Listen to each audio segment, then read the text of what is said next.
Hi everyone, my name is Aqsa. I am a final year law student and a communications officer at the Law Society and a fellow legal tech enthusiast like yourself.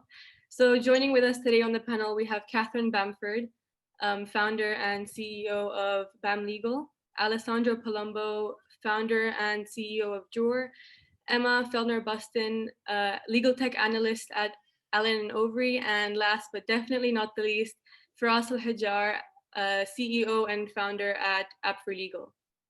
So Tilly, if you would just like to introduce yourself. Thanks. Hi everyone, my name's Tilly. I'm also a final year law student at Cardiff. I'm also the secretary of the Law Society, and I'm also a brand ambassador for Awan and Overy. I'm really excited for tonight, and do feel free to ask those questions. So to kick off with, we're going to ask the panelists to all introduce themselves so you can get a feel of their careers, their journeys they've been on. So without further ado, I will now pass over to Catherine. Hi, thank you. Thank you all very much for inviting me along this evening. So yes, I'm Catherine Bamford. I'm the CEO and founder of BamLegal.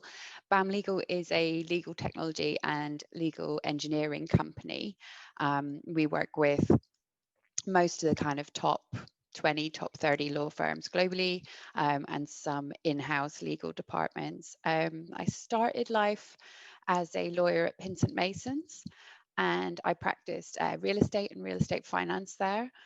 And then when the last recession hit, I was about 4 years qualified, something like that.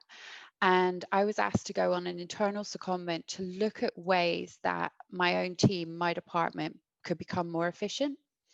And we like kind of process mapped what we were doing every day, and we started to look at technology. And the first thing that I got hold of was document automation software. So this was way back when no one was really using it. Now it's everywhere. My inner geek came fully out of the closet, really enjoyed it. Having been a junior lawyer, saw how much technology was going to really start to help and improve lawyers' lives and the delivery of legal services. So I approached the firm and I said, look, rather than me going back to being a fee earner, can I do this as a role firm-wide? And at that time, we didn't have legal technologists. We didn't have legal engineers. We made that title up actually about 8 years ago. So it was kind of, they were like, really, you don't want to be a lawyer anymore, you want to do this? But so that's what I did. I then started working with other people around the firm, and also we recruited a whole team of what we then called legal engineers. And we started working on something called smart delivery, which was bringing together people, process, and technology. So I kind of led the legal engineering team as part of that smart delivery team for about another 3 years. And then other law firms started to approach me and say, will you come and work for us? Because we have that type of technology, but we're not getting any traction. Our lawyers aren't using it. And eventually enough job offers started to come through that I thought there's a business here. So at that point, I set up BamLegal. BamLegal primarily helps law firms and in-house teams to look at their current processes and think about how to improve them. We help them procure technology, choose which technology to use. And also sometimes, quite often, I go in to do a project rescue where they've bought technology, but it's ended up sitting on the shelf not being used. But I've done lots of different things over the years, and we'll come on to lots of stuff later. Other things I do is I mentor, advise, and invest in legal tech startups. Most recent one, I've just joined the advisory board of a negotiation tool called Contract One. I invested in Wavelength Law, which was the first ever legal engineering law firm, which we successfully sold to Simmons & Simmons last year. And then I also mentor and teach law students.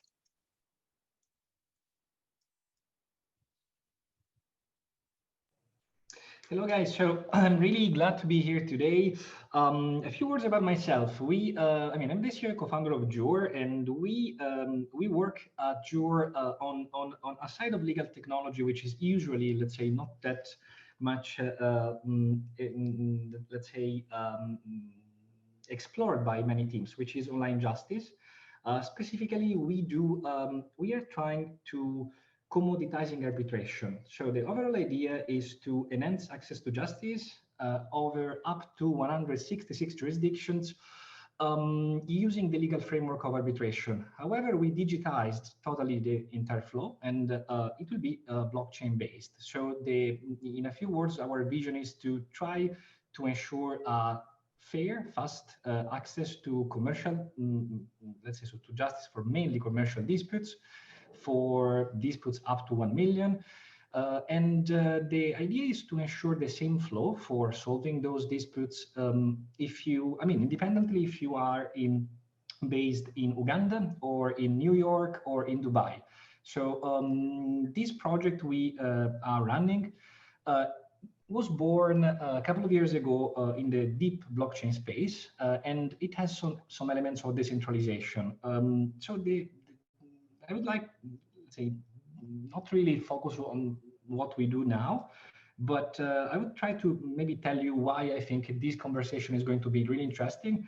And for me, of course, and hopefully for you, I was many years ago, in 2012, I was interested, started to be interested in legal technology. At that time, especially in Italy, legal tech was, not really that developed. Probably it was completely absent. And at that time, I co-founded the first legal tech web radio, which had, a small but satisfying success. And since that year, I've been involved in several projects, and with Jur, we did well so far. We did the first legal tech IO in the space. We did also a record in terms of deploying a specific smart legal contract. And we had the chance to work and have partners in multiple countries, including China, India, Brazil, South Africa, Uganda, Kenya, and so far and so on. So my perspective as, in these days, let's say, can take acquaintance of those experiences. So when we talk about legal technology, I have a kind of good idea of what's going on in all these countries. And I think this is a great moment for thinking in terms of legal technology, also for your future, if you're a student. The opportunities will be, many in the next years. 10 years ago, 7 years ago, it was a slightly different. And I think I am witness of this, how can I say, great period for legal technology.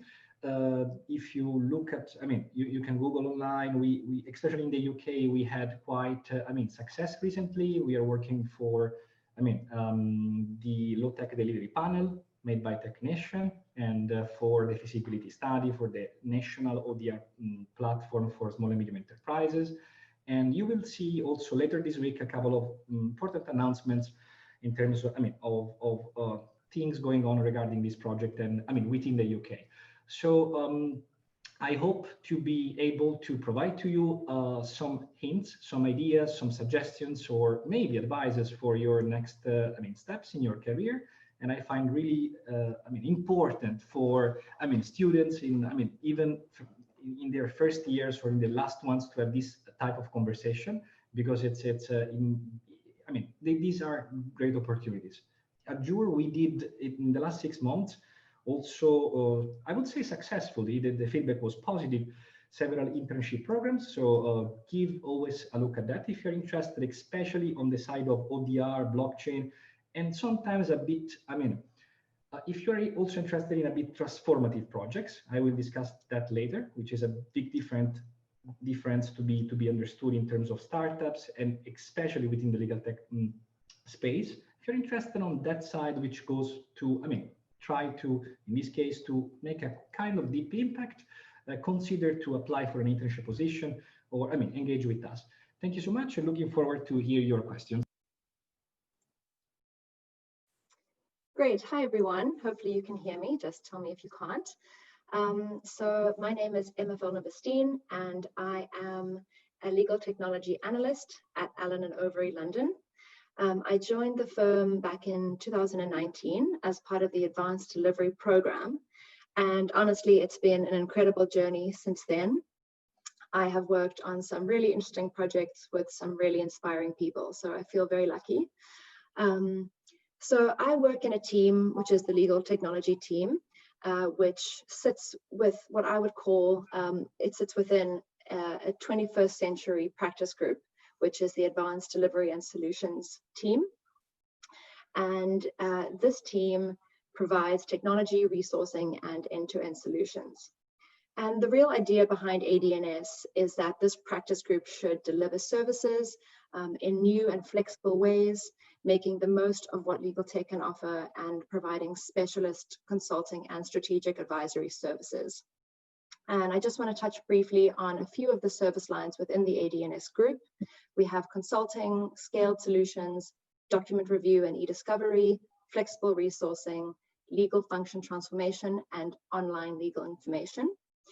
And I do want to talk a bit about the personal, because I think it's very relevant for you all starting out your careers quite soon. I'm guessing quite a bit of you are in your final year. And as I was preparing, I was thinking, what would I tell myself if I knew what I know now, back when I was finishing up law school? I think I would say that there's no one route that you need to take if you want to be in legal tech.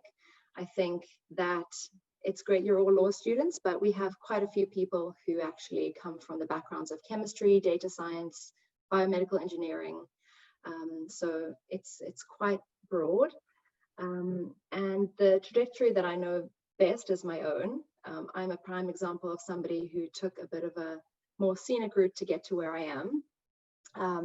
As you heard, I also have a law degree, but I then decided to do a bit of business journalism. And when I moved to the UK in 2018, I saw that the legal tech market was really big. And I decided to join a small legal tech startup and do research into the market. And that's where I discovered the AD&S grad scheme.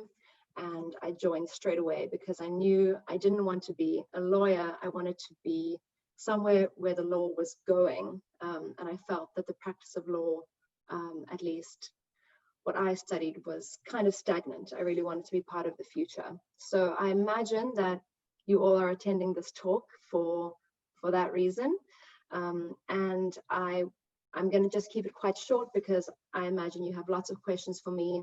And I would really like to answer all of them. I can tell you more about life at A&O, a little bit more about the legal technology team and how we work, and just ways to get involved and how to really put yourself out there and give yourself the experience you need when applying for either a training contract or the advanced delivery scheme or even the new A&O consulting scheme. So I'm going to hand over to the next speaker. Thanks for having me. Hi, everyone. My name is Feras. I'm the founder and CEO of App4Legal. I'm really happy to be with you today. Thank you very much, Aqsa. Thank you, Tom, and the team of Law Society at Cardiff University. This is really an amazing event, and I really believe in the power of discussions with always law students and fresh blood. This is something that we are at App4Legal keeping always in our head with every single move. We collaborate a lot with universities, and I'm very sure the discussion will be amazing. I mean, for the people connected and for the law students watching after this webinar. So App4Legal is a legal tech company, is specialized into innovating the practice of the entire market of lawyers. Okay, from law firms to in-house legal departments, private practice, enterprise. We provide a suite, a platform of tools that are used by lawyers on their daily practice, from legal matters to cases, hearings, contracts, drafting, approval, workflows, automation, task management, and everything around collaboration with the do more with less. Okay, how to let lawyers to be more efficient and to produce in a better environment. App4Legal is in a hyper growth. We are among the lucky people, the lucky businesses that with COVID we were able to be in a hyper growth mode. We have clients in 67 countries. today, going from solo lawyers to small law firms to big, large enterprises, including banks, corporates, governmental, in 67 countries with the entire market. Which is I mean, the way we handled our the legal technology area is, from engineering perspective, from day one we wanted to have something that is intuitive, friendly, tools that can be used by lawyers without a huge or an important background in the technology or IT. And at the same time, modular to scale to different segments and different sizes of companies. So we work a lot with private practice. We work a lot with the enterprise. From geography perspective, we are the leader tech disruptor in the Middle East and Africa. Currently we're growing, we're focusing our growth in the Southeast Asia and European market through partners and physical presence for the company. We have partners today in 25 countries, and we rely a lot on this ecosystem of doing more with less. At the end of the day, the legal tech environment or the legal tech market is huge. It's highly fragmented, and hundreds of tools are out there. The idea is to have this ecosystem always serving the industry and making a better industries, because I think the legal industry deserves more attention than that in terms of digital transformation. Okay, so you've seen a lot of startups in the last 5 years going in the legal tech, and I think the market is very big. The potential is huge, and I think your role as law students is key to make a transformation in this industry.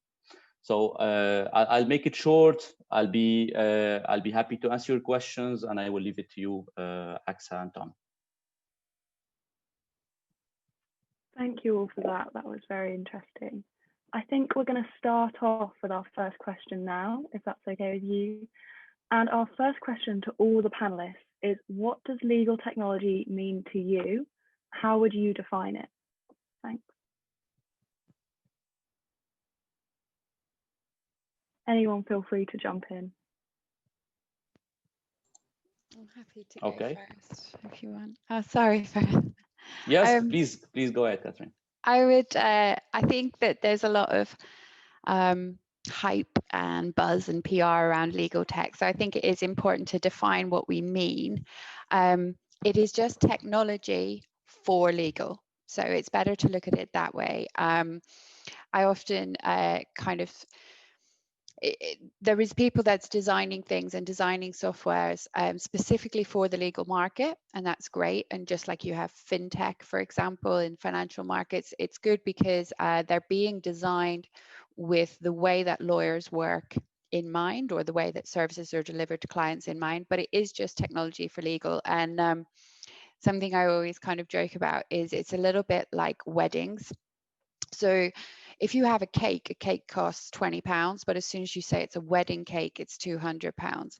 And it's kind of at the moment, because of all the PR and hype, the same with legal technology. As soon as you put the legal bit before it, it seems to be more expensive and more complex. And something I do a lot with clients is actually look, when they have a particular problem, is look to other industries to see if there's already a solution out there that can be used. So there's, for example, there's a lot of people paying a lot of very expensive license fees for legal tech automation products, when you've actually got some open source and free things already out there in the market. They just don't have the word legal before. So my definition is it's technology for the legal market.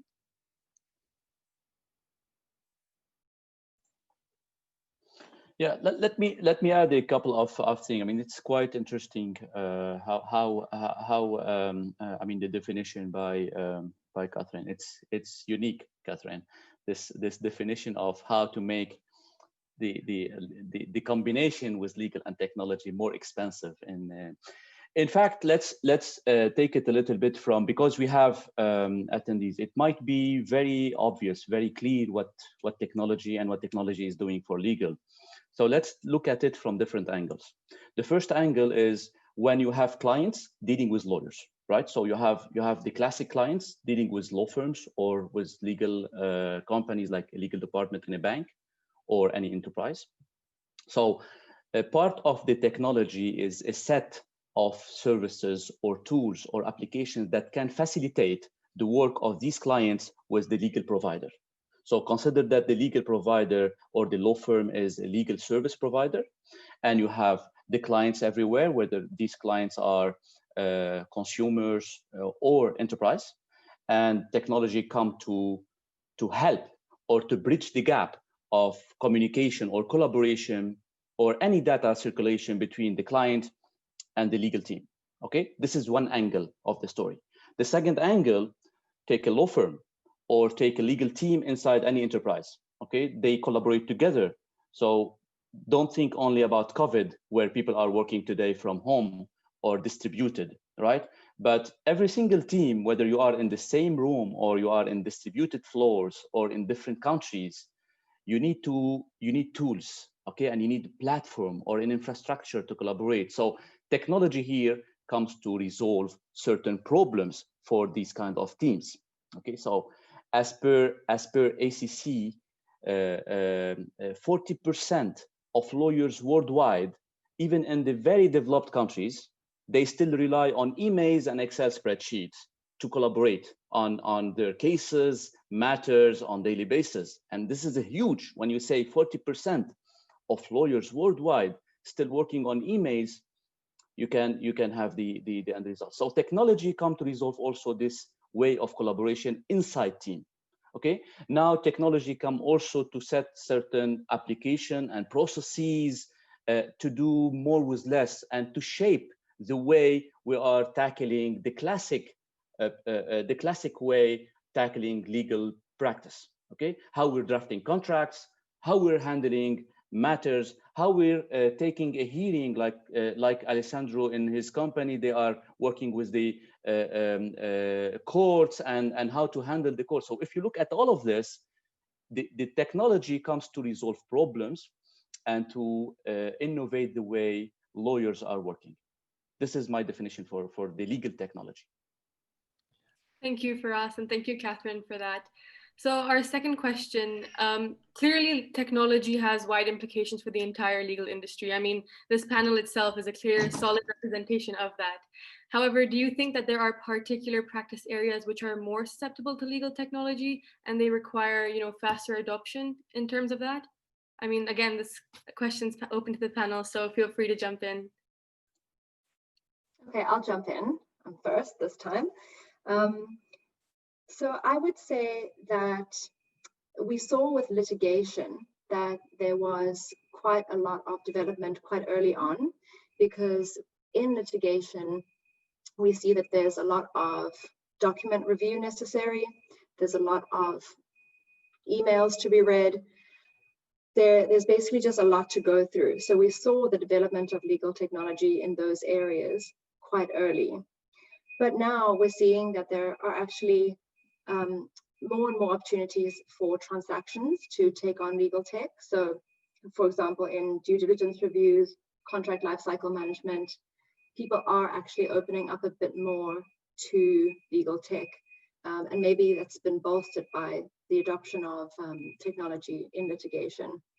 Sorry, I think there's something beeping. My house might be burning down, but that's no problem. Hope that answers the question. Thanks, Emma. Thank you for that. Alessandro, were you going to say something? Sorry, I saw you. Oh yeah, I mean, in terms of practice areas, I think a really interesting exercise for everyone, if you're interested in this topic, is, for example, to rely on. There are a couple of researchers. One is made from Traxcon. It's an Indian-based, research firm. And you will look at, an overview in terms of how much has been invested in legal tech, and this investment is, of course, divided according to different, tools and areas. In my view, there is no particular reason why a specific practice area must be innovated first. Maybe the reason why a specific tech tool or digital product has been put in place is simply that in a specific practice area, it could be easier to implement technology. So, for example, if you want to use machine learning and AI, probably, to help with, analyzing clauses in contracts, maybe M&A, mergers and acquisitions, is a perfect area where to apply this technology. So I don't know. This is probably the question. Who was born first, the chicken or the egg, right? But in my opinion, the legal sector in general is so wide that it's a difficult experience in terms of product development compared to other services. So, for example, if you want to do, a food delivery application, in the end, of course, there was at that time the complexity of managing, the tracking of the order. But once has been done it is not that a user experience which is too much complicated. In the legal space, it is not always like that. So that's why probably certain areas have been the first one to be impacted. And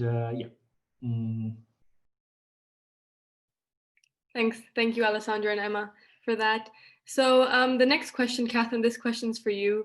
BamLegal clearly has a very impressive client profile. It's the big names I'm sure all of our students are well aware of. In your opinion, which project was the biggest tech transformation for you? And could you tell us a little bit more about that?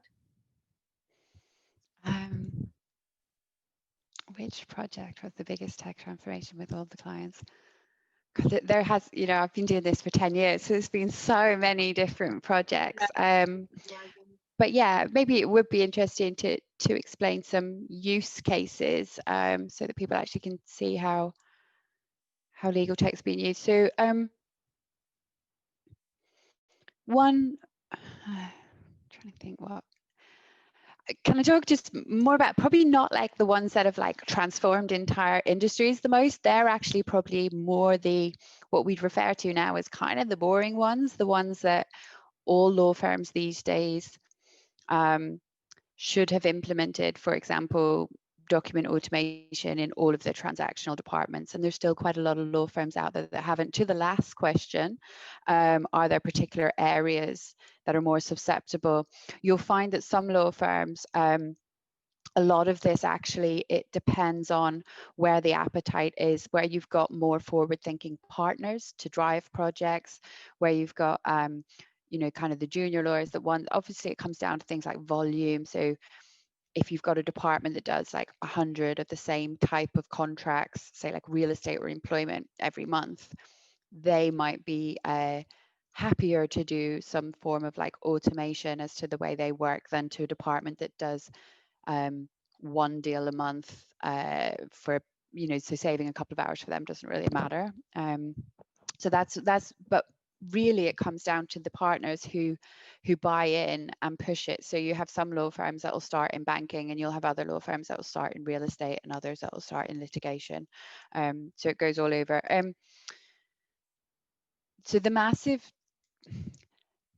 firms that I've worked with where we've done like I've gone in for a year and we've done entire transformation projects, it's, so that was like DWF, Hogan Lovells, obviously at Pinson's, at Links, that was just like a 2-week thing, Linklaters, but we ended up saving something like 2.5 million or something. I can't remember what Alison, she always quotes it. Basically, it's where we've gone for the simple things, the low-hanging fruit. And so rather than, we hear a lot these days about the use of AI in corporate M&A work, or something I'm very interested in is automated playbooks, and there's some very clever things happening there, or predictive outcomes of cases in litigation. But the transformation in law firms has really happened when you've looked at all of the processes, across many different departments. You've brought a diverse group of people together with lots of different skill sets, and you've then looked at quick wins, medium-term wins, long-term wins. So it's more continuous improvement or small tweaks rather than like a whole thing. So, you know, something I'm really interested in is, for example, you know, kind of like what comes from sports science, or anyone out there that watches Formula One. You know, it's not about building an entire new car. It's about this team over here looking to make that one little bolt 1 gram lighter, or the person that puts the coating on to make that coating more aerodynamic, or the driver to have eaten exactly the right thing. And, you know, so it's kind of, it's looking at the entire process of what everyone does and then applying that. And the most transformative has been where we've had really engaged senior leadership from that law firm, and also not just go out and buy shiny technology, but budget and impetus for the people to help drive it. So, you know, like A&O is a great example. They have people like Emma that drives this kind of stuff forward. It's not that lawyers are expected to do it while also doing all their chargeable hours. And you know, that just doesn't work when, and a lot of software companies come in and they go, oh, your lawyers can do it, it's low code, no code, they can do it themselves. They don't have time to do it. So the biggest transformation is where we've got entire teams of bright minds together to work on things. Thanks for that answer, Catherine. If it's okay, I'm going to move on to the next question now, which changed the note of the conversation slightly, but I think it's really interesting, especially as we see legal technology doing more and more of the things that traditionally lawyers would have done. So to all the panelists, how do you feel about some people's concern that legal tech will take over lawyers' jobs in the future? Sorry if I'm jumping in again. I know I've answered one question. Also update, my house is not burning down. You'll be happy to know. So this is something that I've been speaking to some of my colleagues at Allen and Overy about, is about this idea of legal tech and technology actually taking over the jobs of lawyers, especially in senior positions. I think it's those people that are quite worried. Which is very interesting, because those are the people who are definitely not going to be replaced. So one of your questions was, what is the definition of legal technology? And sometimes I like to think of it as, what is legal technology not? And one of the things that it's not is robots coming to take over lawyers' jobs. I think that legal technology is only going to augment the legal role. As you've heard from the other panelists, it's really about driving efficiency, keeping costs low and quality high.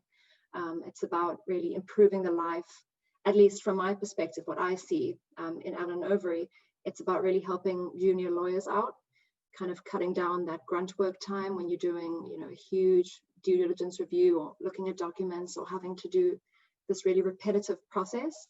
The hope is that legal tech can come and make lives easier. So I don't think that there's much to worry about. There's only things to look forward to. Well, on this topic, I mean, with some friends, we always try to answer to this question with a joke, which sounds like, well, we don't think that lawyers will be replaced by technology, but maybe technology will replace, you know, want to replace legals, but maybe will replace paralegals. So behind this joke, there is the fact that probably, you know, the law, the activities that not really necessarily require a specific level of, you know, creativity or human thought probably will be, of course, replaced in the future. So this is something that normally everyone agree on. Second, let's say, answer from my side to this question is, in my opinion, I mean, this question hides a potential, you know, sentiment of, oh, I'm scared about my future, or I'm scared about what's going on with what I did in the last few years, you know, studying at university and being admitted to the practice. Well, I like to remark always from my humble perspective that you know, the competence that you today have, and maybe the competence and the skill set that you will have in 2 years will evolve. So what I'm trying to say is that it is, I mean, maybe 100 years ago, there was a specific job that was, I don't know, the one of the people going around in the city, you know, switching on and off the lights, because the lights at that time was made of, I mean, ideally of fire, right? With maybe candles. I don't think really nobody today says, oh my gosh, we killed one job, because maybe the people that yesterday learned how to do that job probably today, I don't know, have been able to, you know, being admitted in a university for becoming engineers, and maybe they're working as engineer in electric company. As well, there will be new jobs in the legal space. I think every one of you could be able to speak really in abundance about these topics. Legal engineers, for example. I always remark also the existence and the future existence of legal designers. Legal design will be probably a kind of big thing in the future. So there will be, of course, a move in terms of legal profession to, you know, selecting those activities which require creativity and human mind behind. Of course, there will be technology replacing maybe, I mean, redundant, recurring activities that do not require humans, and new jobs, new also, you know, types or subcategories of job will born. Personally, I'm excited about those changes. Why? Because if you speak with your father or your, I mean, anyone of the age of your father that did practice law 30 years ago will tell you a lot of bad stories like, oh my gosh, I was young and I spent hours in the court waiting for my moment and blah, blah, blah. So in general, I mean, technology, I mean, it's really hard to think that the technology is an evil or is mean in a specific sector. Normally helps humanity, helps the progress. So I think that we should look with this sentiment to innovation in this sector. If I add a little bit also on this area, so in fact, there are some positive news and some negative news. The positive news, I will start with the positive, that legal technology eventually will create opportunities. Okay, legal technology will create a new roles or a new responsibilities inside legal teams. We are seeing the big wave of data mining and data scientists that is coming, and how data in courts or in law firms or this e-discovery or contracts or automation of contracts creation, etc., and the analysis of contracts, how these kind of things can be. So I'm not surprised to see very soon engineers and software engineers part of law firms, okay, employed by law firms, or seeing lawyers more and more specialized into technology and doing double majors with law and technology, cybersecurity, data analysis, data privacy, patents, intellectual property. These are practice areas that are highly disrupted by the technology, and the technology will provide the new dimensions to exercise or to practice these kind of practices. Now, the negative, I mean, the bad news about the legal tech, I mean, concerning your question here, I would say yes, legal tech will take over lawyers' jobs if we're talking about classic lawyers. So let me give you an example. I will try to be very simple without complicating things. So if lawyers in a law firm or in a legal team will resume working by taking a contract by email, okay, receiving the contract by email, going to the printer, print the contract, and having the 50 pages on the desk and analyzing the contract page per page and annotating comments, and after that giving this to the paralegal to do it, and after that scan it and send it back to the lawyer, and ping pong with the stakeholders, and having 3 weeks nightmare between stakeholders to analyze one contract, you can say goodbye for this kind of practice. I mean, I would say law firms and legal teams will re-engineer the way they are working, and it's a necessity because departments are going very fast. Productivity is booming. People are accelerating this kind of thing. So the legal should follow in this SLAs and the way of productivity. And yes, legal tech might replace some classic practices of things if and only if these kind of lawyers, they will not adapt to the technology. So it's all about how fast you are in adapting and how agile you are in adapting to the new things. Now, I don't have a big problem with the fresh law students. You are very lucky because you are starting your career with law firms. I mean, the most ultimate law firms, they are adopting technology. So you are starting in a fresh area. However, I invite you really to pay attention to what kind of practices you need to direct yourself in. Again, the industry is highly fragmented, and there's always potential winners and potential losers from anything. I mean, this is the direct way we see it. Thanks for your answer there. That was really interesting. Just a quick question for you first while we've got you speaking here. Could you give everyone on the call a quick overview of what actually cloud computing is, please? Okay, so let me try to simplify things. So I would say the next challenge, the next war, is the data ownership, okay, and the data analysis and the data mining and the cloud computing and all of this. So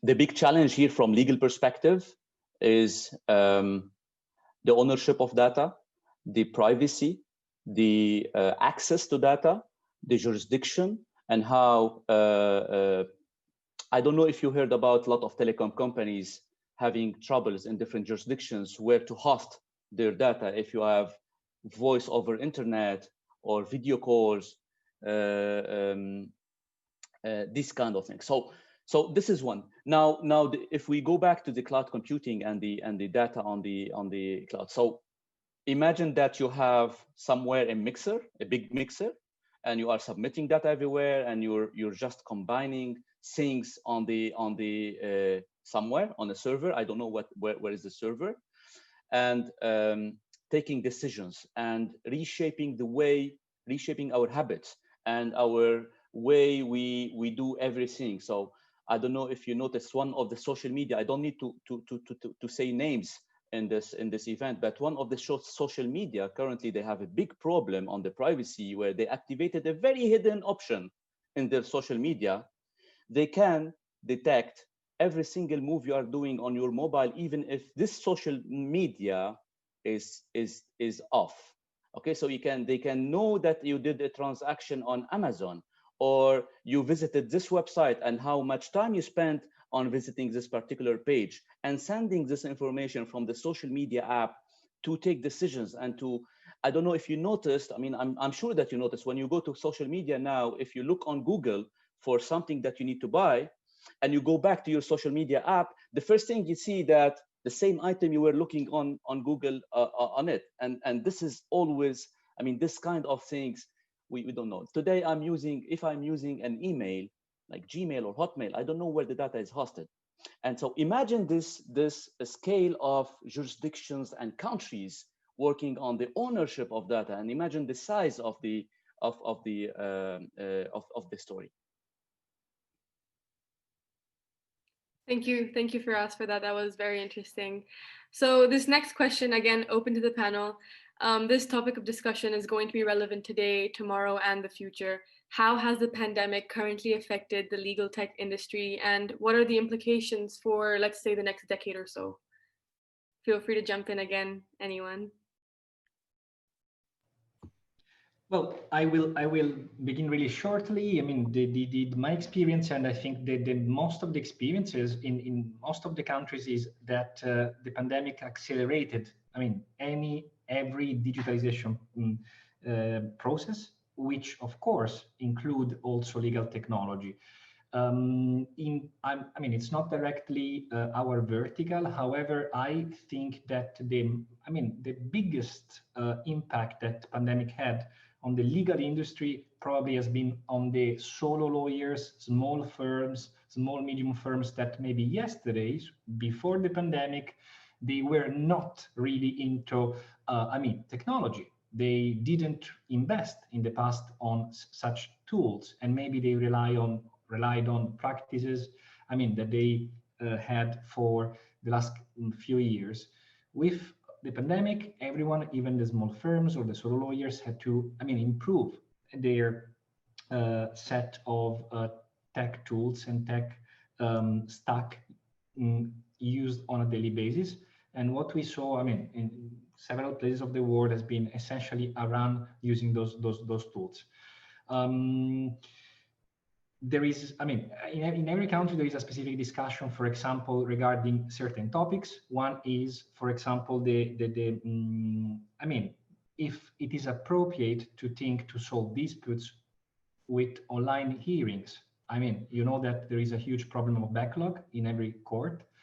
It depends, it depends on the country, but this has been object of wide discussion, because according to some people, the hearings must be done physically, especially for criminal procedures.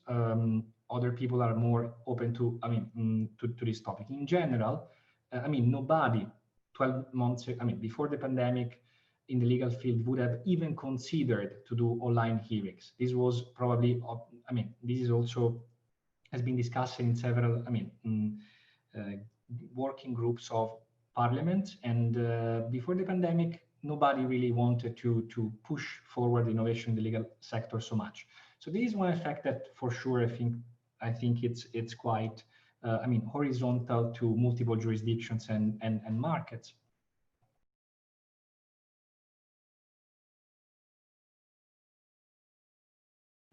Thank you, Alessandro. So the next question is also for you, Alessandro, since we have you here. What is the scope for cross-jurisdictional collaboration with technology? I know the Access to Justice project has some sort of link with that. Could you tell us a bit more about that? Yeah, sure. I'm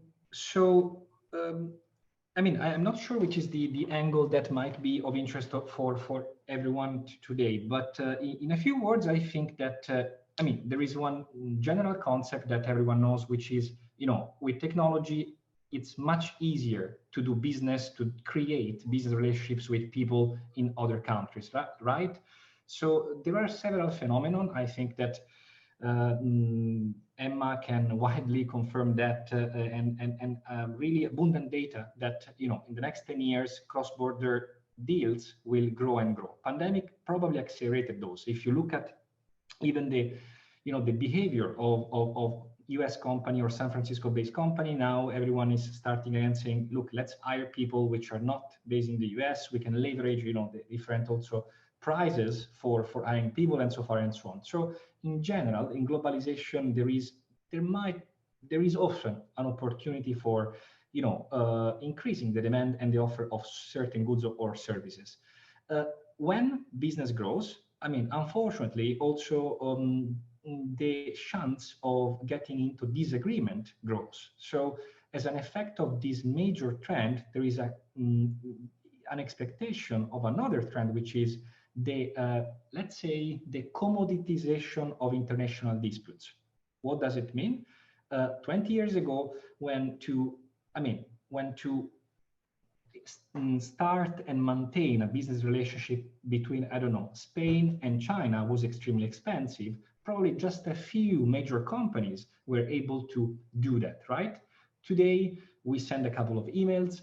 We maybe don't sign any legal agreement. We just send a quote. There is a 30% advance, and bam, we had created a freelance agreement between, a Spanish company or an Italian company and an Albanian software house, or a software house based in Hungary or Romanian. What I'm trying to say is that when you commoditize the chance to create business deals, even for small sites, you have old legal frameworks, old structures which were made for large companies that today, do not fit the current existing need, which is, for example, regarding small size deals.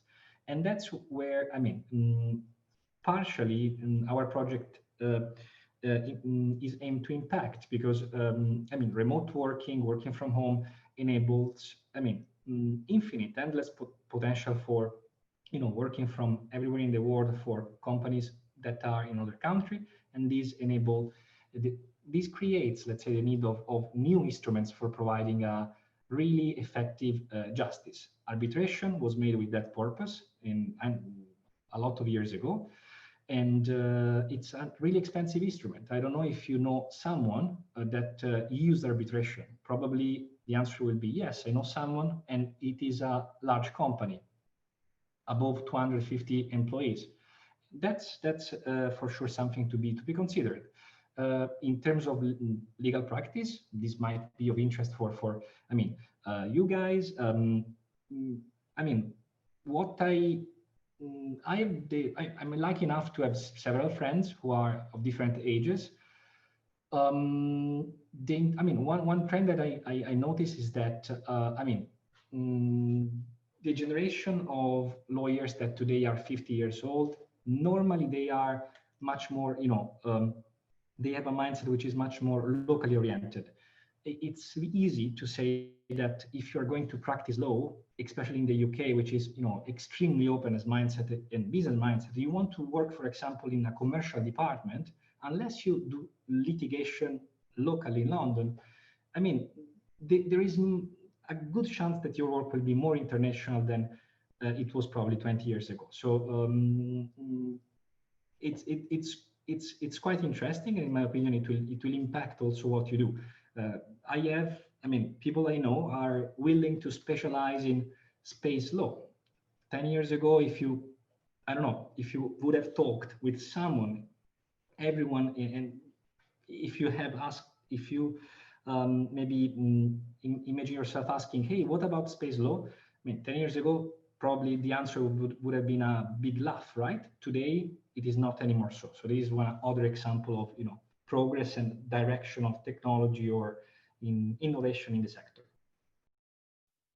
Thank you for that. And another question, if you were to explain blockchain technology very briefly for those who don't understand the concept, because I'm sure a lot of us aren't really aware of that in depth, what would you say? Well, great question. So, well, it's hard to be short on such topic, but in short, why blockchain is interesting for every one of you who is coming now out from a legal faculty? The answer is that blockchain enables smart contracts or smart legal contracts.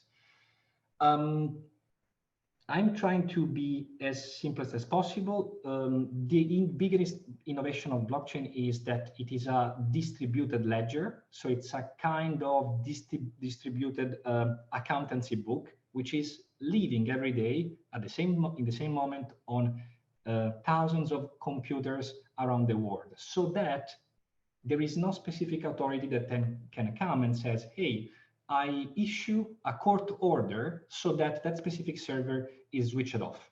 Even if that happens, there will be multiple computers running out the same accountancy book in other maybe countries or places of the world. These are really simplistic explanation of the nature of blockchain. Why that is so important? It is so important because it is, in theory, a technology able to make intermediaries useless, which means that yesterday I should have relied on a bank for sending to Aqsa €10 or £10. The bank actually is my bank and receives an order from my side and moves the money not on Aqsa, actually in Aqsa hands, but in the account, which is another bank account of Aqsa. Blockchain can make intermediaries useless in theory and maybe in practice in a few years. Why it's important for the legal sphere? You can use the same principle for, let's say, automatic contractual obligations. So the best example, which is we should be clear is, let's imagine that you can create a smart legal contract which contains the entire governance of a shipping contract, so that the smart contract disciplines every phase of the contract, from the payment. Let's say that I want to order from China a container with, I don't know, a specific good.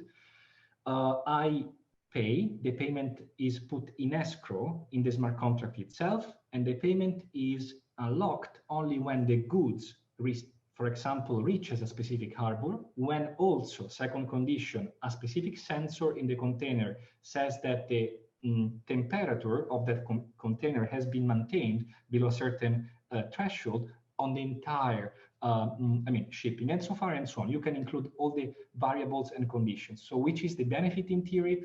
In theory, the benefit is that contracts, legal contracts, might become somehow a bit less important, and code might become, or legal, how can I say, natural language plus code might become more important for governing, managing business relationships. So that's why, I mean, a few years ago, everyone was saying, hey, smart contracts are going to kill lawyers.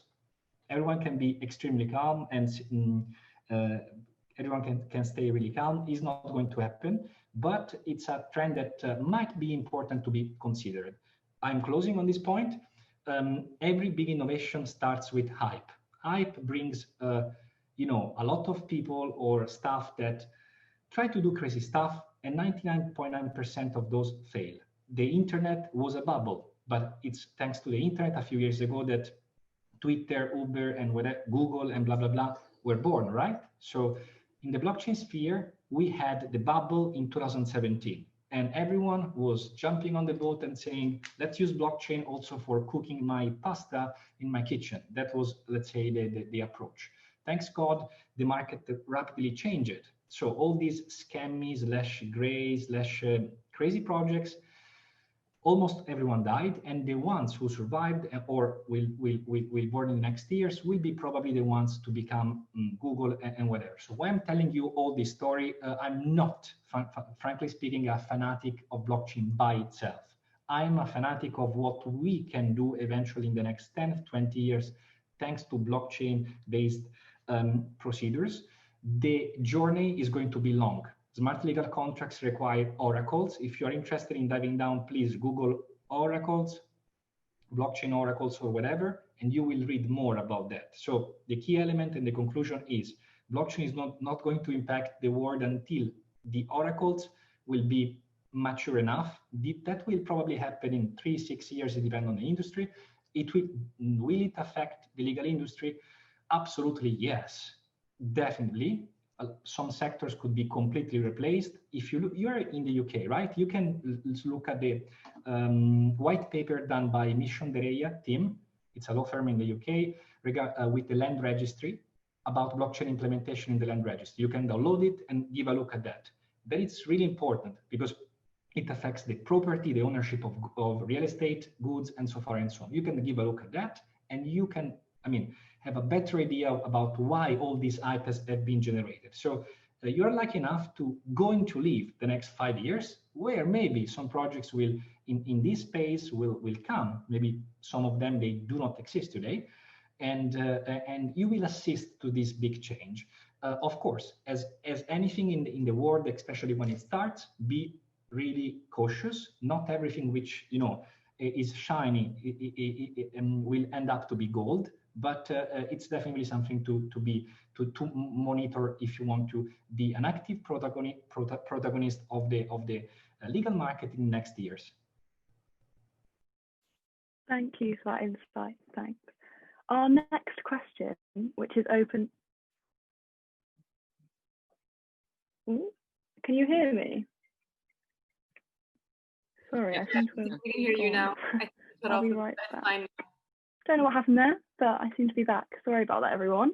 Our next question is, do you see any potential ethical issues with legal technology? And further on that, do you see an issue with the fact that as technology is fundamentally developed by humans, do you see a risk that people's bias could become integrated into that technology? And that's a question open to all panelists.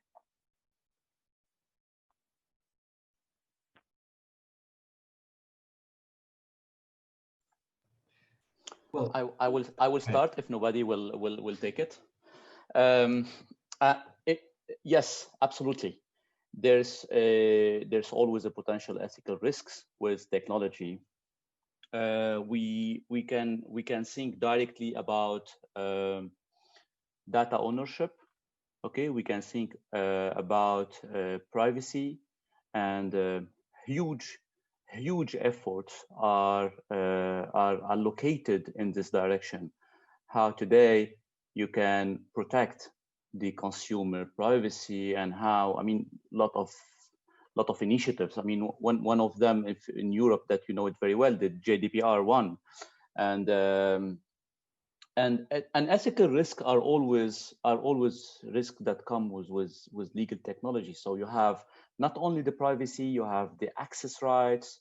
You know that hacking information is not always from outside the organization. 90% of hacking information is always from an ex-employee or an employee that exists already in the organization. If you've seen that how banks were hacked in the past and etc., you'll see always that an employee or a trader having access to certain information, and he did X and he did Y, right? So privacy, access to information, access risks. Okay, this where I can see risks in the patent copyrights, where technology will accelerate idea. I mean, it will not be easy to identify ideas as we did before, or analyzing the authentication of a code source and stealing the ideas or in implementing. And we've seen this in many countries where a company in a country X is being duplicated somehow, and you see a software that is somehow replicated in a certain country. And these kind of things are not very easy. I mean, tough work for when it comes to legal, and usually there are long processes behind this.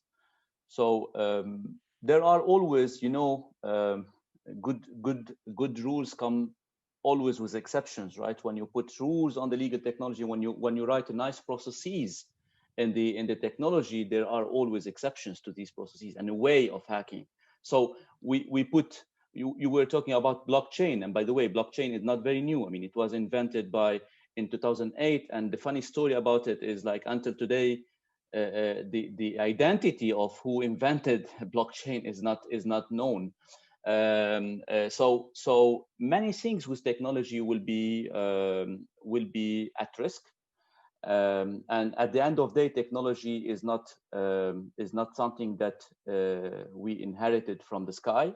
It's something that is being created by human. And you know, when you create one example, when you create viruses, some software editors are creating the antivirus at the same time, and just timing the way where we put the antivirus in the market. Okay, so this kind of things, yes, will be an important potential ethical risk, but this is life, right? You cannot block innovation by just focusing on the risks. There's always risk in everywhere. The things that I wanted to highlight mainly is the data privacy, data access, and the patents. I think these are great. I mean, a really interesting point. And I mean, thanks, Feras. I agree with you. I think this question can be interpreted in multiple ways. You know, it's if we stress out the word ethical, we have to, I mean, focus on the risks under an ethical, let's say, perspective. Feras touched more, I mean, some points regarding the technology by itself, when it comes to legal technology, so if someone, for example, rephrase this question and says, hey, do you think that legal technology can pose risks and ethical risks? I would say personally, everything creates risks, especially scalable solutions, because problems might happen. I have my personal opinion, which is sometimes a bit divergent with the others, and I will give you this example. Okay, we are doing this chat today on Zoom. Maybe if there was no COVID and I was, in this case in London and Feras too, and I think, Cardiff, we would have been all together in the same room, right? So someone could ask, okay, does the technology of communication, in this case Zoom, creates risks of any kind? It depends, because this conversation first has been recorded. Second, there is a log. So everyone who accessed today to this webinar somehow has been recorded, right? So my question to you would be, do you feel more safe to know that everything we have said today has been recorded? Or do you feel more safe like if this was a meeting done in a room where, I don't know, maybe someone would have talked in an extremely poor and bad way about someone, creating the crime of defamation, right? Defamation, sorry, I don't know in English how to say, but so what I'm trying to say is that generally digitalization and tech products creates processes that are tracked. And, to track processes normally implies accountability.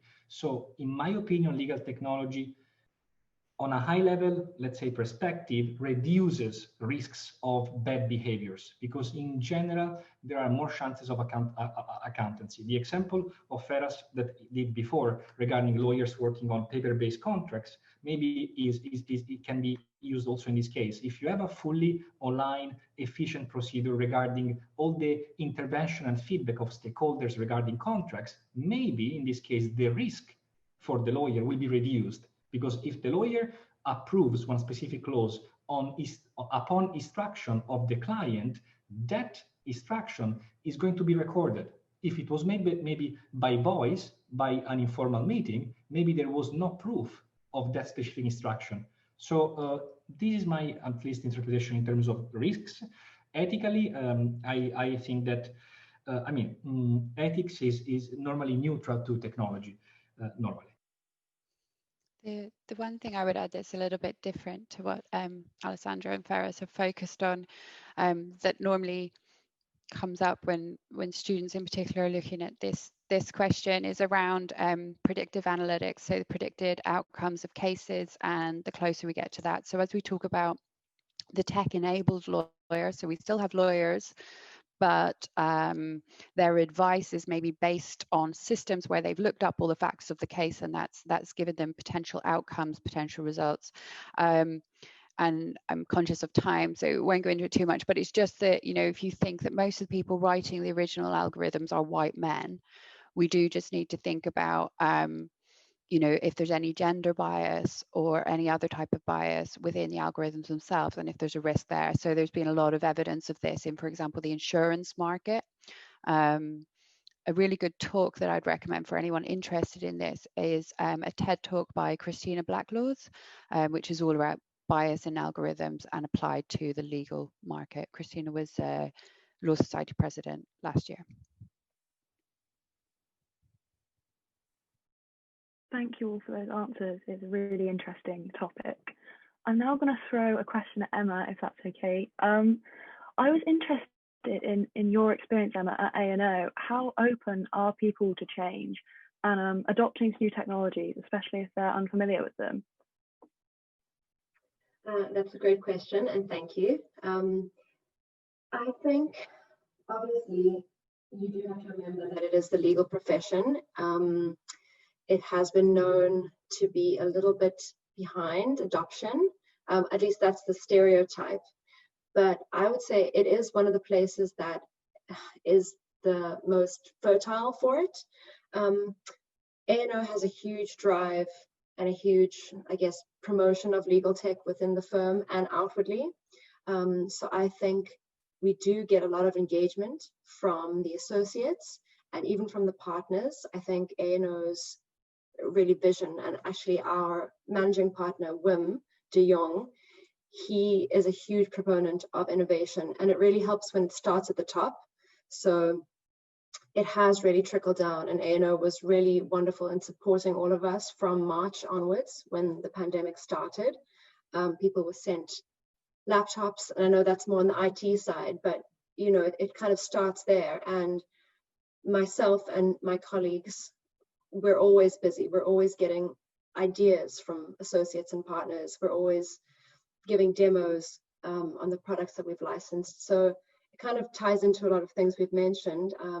We saw a huge boom this year. Over the summer especially, we were expecting it to be a bit quiet, but actually because everybody was at home, we had a lot of activity. And it was really, I guess, reassuring to see that my role as a legal technology analyst and actually the advanced delivery scheme has really been beneficial, because as I think it was Catherine was saying, my role is really to do that, to augment deal teams. It's to promote legal technology within the firm and also externally, like here, and it's direct client involvement too. So I think that, especially at ANO, we are doing a lot, and surprisingly, even a bit of the more senior people at the firm, they are really receptive. But you have to see it within its context. It is still a law firm. There are people who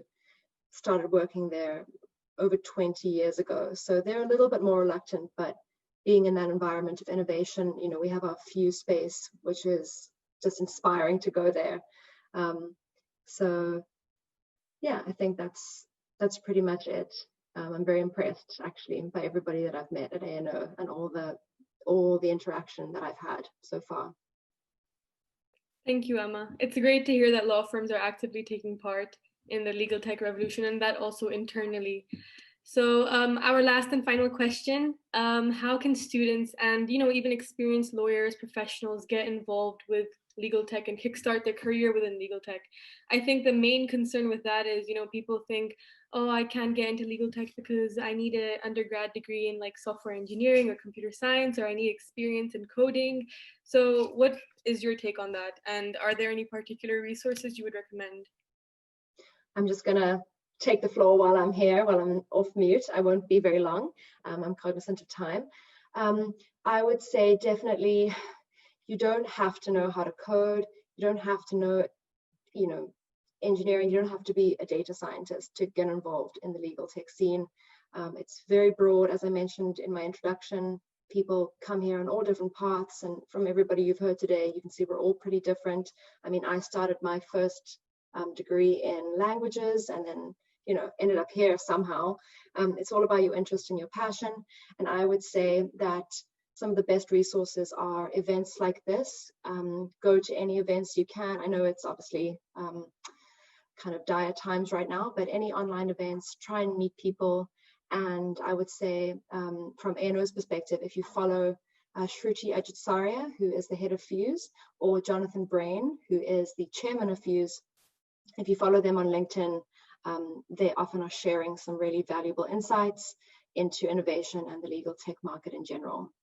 So that's what I would say.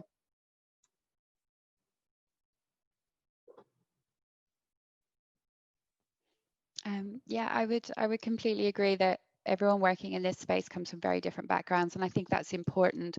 If we just had a group of developers, we're not going to really come up with much innovation. If we just had a bunch of lawyers, we're not going to come up with much innovation. So it does take everyone working together. And if you speak to people that are working in legal tech and innovation, everyone's path is very, very different. So don't be concerned if you're not someone that naturally is interested in coding.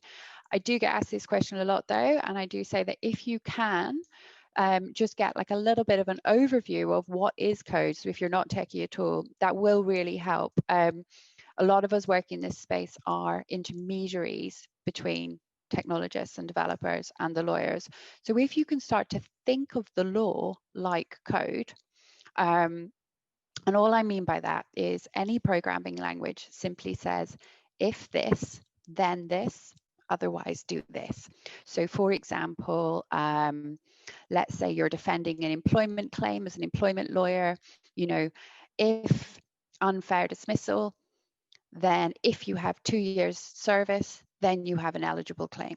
If you don't have 2 years service, so think of them in decision trees. So when you see the law and applying it like that, and that's how programmers think. There's a nice little app called Mimo, which is a bit like Duolingo, where you can just do a real beginners, like 10 minutes a day to just start thinking like that and learn the logical way that code works. Social media, Emma's completely right. So follow a lot of the kind of, I hate the word, but the thought leaders in this space on LinkedIn, because they will share articles and share things. Twitter is a really good place if you just look for the hashtag LegalTech as well. And more of us are on Instagram. So I share actual use cases where I interview solicitors from lots of different law firms, and it's 5 minutes where they actually talk about an actual use case of where they are currently using technology in practice. I also recommend the Legal Hackers groups. They're in every city all over the world, and that brings together technologists, lawyers, academics to try and solve real world problems. They're always fun. And yeah, just be aware, it's obviously very difficult to get vacation schemes at the moment, to get training contracts, that the legal tech market is still booming. So it, you know, rather than just thinking, oh, well, I'll go and do a year as a paralegal, or I'll go and do a year as this, you know, think about maybe trying to get a year's experience in legal technology. There's a lot more jobs available. If you go to the Legal Technologist website or the Craft Council website, there's jobs boards there, and you can find stuff. I saw that Saran Kaur, who works with Emma at A&O, is on this call tonight. She started with me back at Pinsent, straight out of law school, and I think originally was thinking that she was just going to do a year or two, and then she fell in love with it, and now she's a senior legal technologist at A&O. So yeah, you can just try and get some experience and get into it at a firm, you know, at a junior level for a year or two, or with any of the many legal tech startups out there. There's internships as well. Thank you, Catherine and Emma, for your comments on this. Feras or Alessandro, do you have any final remarks? Yeah, I would add. I mean, thank you, Emma and Catherine. It's very insightful. I would. My only advice for law students to get involved with legal tech is not only to become software engineers or developers. Getting involved in legal tech, it can be in different areas. The priority zero, I would say, for law students is to get involved with is to add some spices on their CVs. Okay, so I know that a lot of universities are taking initiatives and putting in their program some technology courses or trainings in their, but still in the theory. What I highly recommend is to there's a lot of certifications out there in the market, and these certifications, most of them are in programs that are free of charge. You need to add, I mean, you know, the CV, when we receive CVs from law students having on their CVs Microsoft Word, Excel, and Outlook, it's classic. Okay, so I would say you can eliminate them from now from your CV, because nobody cares. I mean, these kind of things are today handled by students in the school.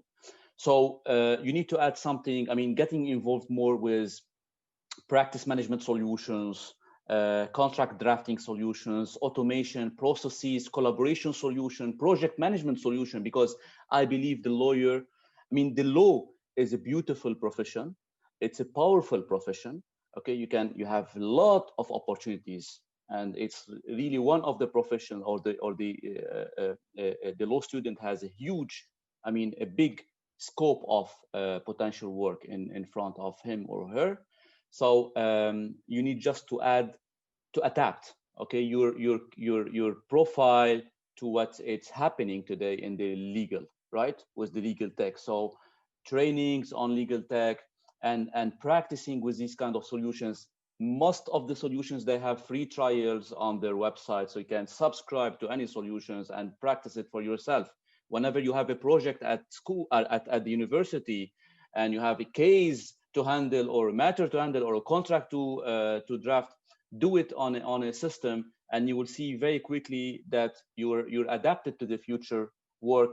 And from here, you can see, I mean, what Catherine suggested, you can see if you have this entrepreneurship skills and you need to build something, right? Or innovate something with the practice.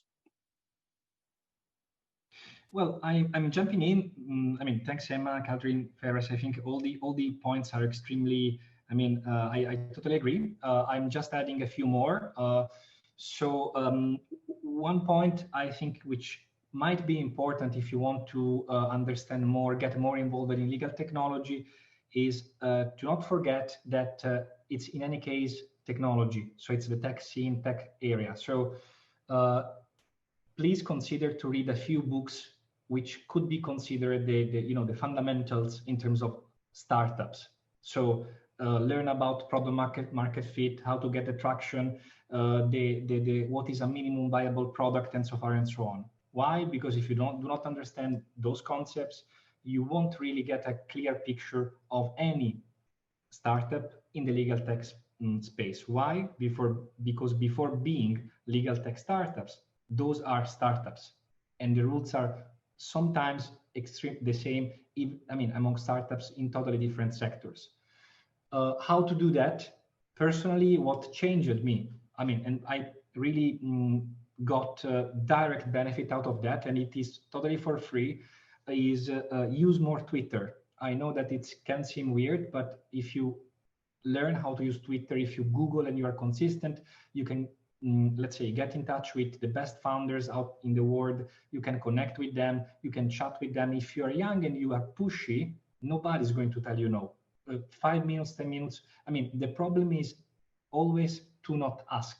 If you ask to the right people, not middle manager, founders, normally they will say yes, unless they already have become super famous. So connect on Twitter, engage, learn how, with them. This is always a good approach, and it's always appreciated from the other side. Finally, I know that this is, this is just my experience. I agree that there is no need to become professional developers. However, it is quite, would be great if you understand, as Catherine was mentioning before, at least the logic. So I'm not telling you learn computation, because it will take really a lot of time, but maybe get an handbook of Python, learn a bit of basics of Python or Solidity for blockchain, just that bit that allows you to understand the logic of a digital product. So these are, in my opinion, the key elements. And finally, but this is more an advice for non-UK based law students, team working. I know that this sounds a bit, out of context, but if you want to work in the legal technologies space, again, these are going to be startups, and probably even when they scale up, they will still have a kind of internal culture which will be startup oriented. Team working is a key element and component. In law firms, especially the continental Europe one, there is less attitude to teamwork, and legal profession normally is more individualistic. But this is a deep and really boring topic. So in your case, maybe you're English guys, it's going to be less important, but do every activity, again, internship. This example of Law Society, it's a great one. Do any activity that can help you in developing the soft skills, because those will be the ones that will make the difference in the various iterations of your career. And the best of luck, of course, for your next milestones on your own career.